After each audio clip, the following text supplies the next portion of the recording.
Kiai Imaduddin mengatakan bahwa dari Ahmad bin Isa ke Ubaidillah itu, Ubaidillah tidak ada yang menceritakan, mencatat dalam sejarah. Itu juga jadi pertanyaan besar. Masa sekelas keturunan Nabi yang ke-10 yang bernama Imam Ubaidillah itu orang tidak tahu. Jadi selama tesisnya Kiai Imaduddin Al-Bantani itu tidak ada yang menggugat atau tidak ada yang membatalkan secara ilmiah juga, maka saat itu juga tesis Kiai Imaduddin itu menjadi kebenaran. Dan semakin lama maka kebenaran itu semakin kuat. Nah, saya ingin memberikan prolog begini.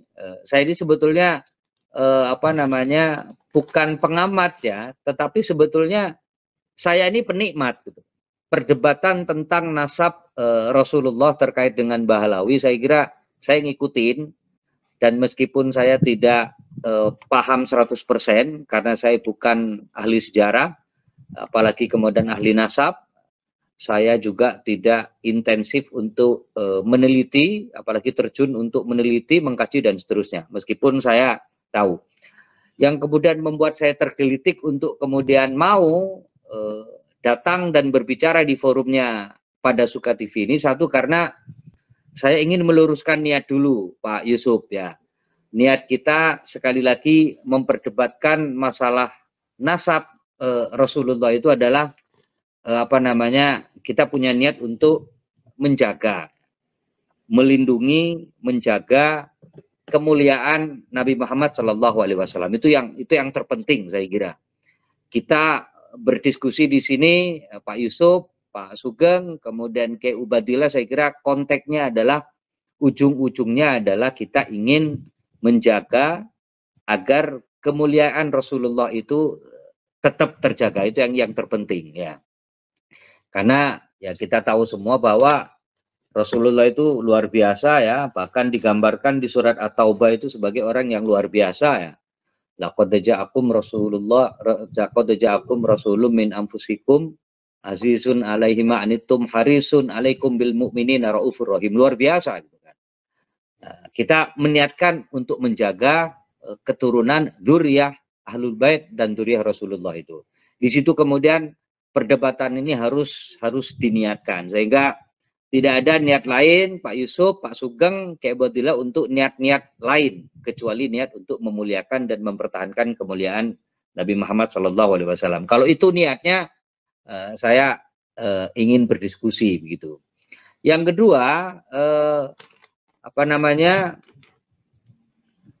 menjaga Ahlul Bait ya dan keturunan Nabi ya. Kita ini Ahlul Bait itu perdebatan memang. Ada yang sekian banyak ulama mengatakan yang disebut Ahlul Bait itu sampai Sayyidina Hasan dan Husain.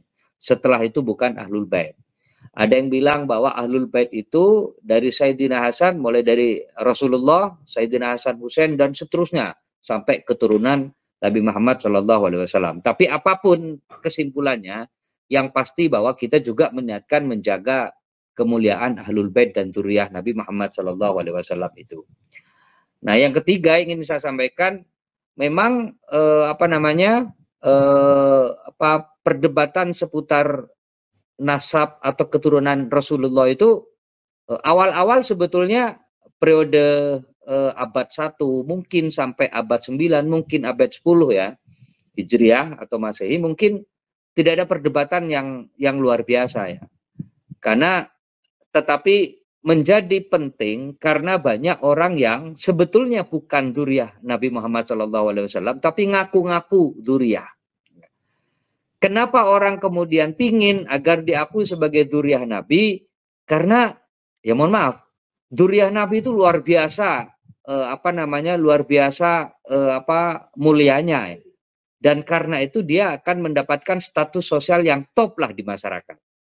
Karena itu orang-orang yang benar-benar keturunan Nabi Muhammad itu pasti orang terkenal.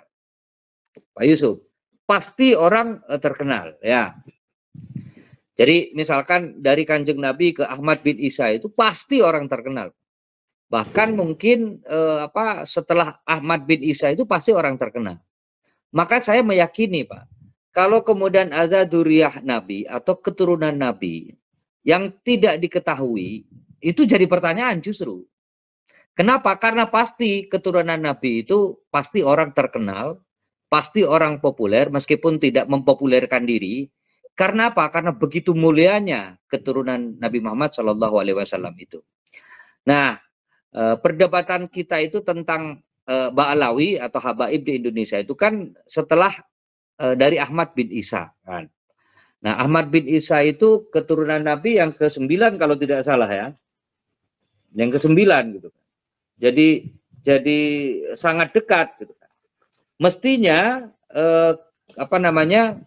keturunan Nabi ke-10 ya, ke-10 itu berarti kan yang diklaim oleh teman-teman Ba'alawi itu kan Ubaidillah. Kan? Nah, mestinya figur Ubaidillah itu orang yang terkenal. Syekh Abdul Qadir Jailani itu keturunan Nabi ke-14 sampai ke-15 itu populer banget.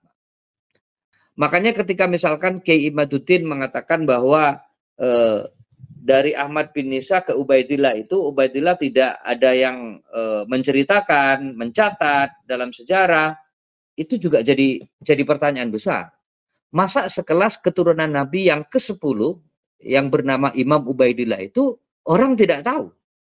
Itu berarti abad 3, abad 4 Hijriah. Kan nggak mungkin Pak secara logis. Ini saya hanya bisanya menalar ini Pak Sugeng ya. Kemudian saya mencoba mendengarkan melihat tesisnya Kiai Eman. Ya.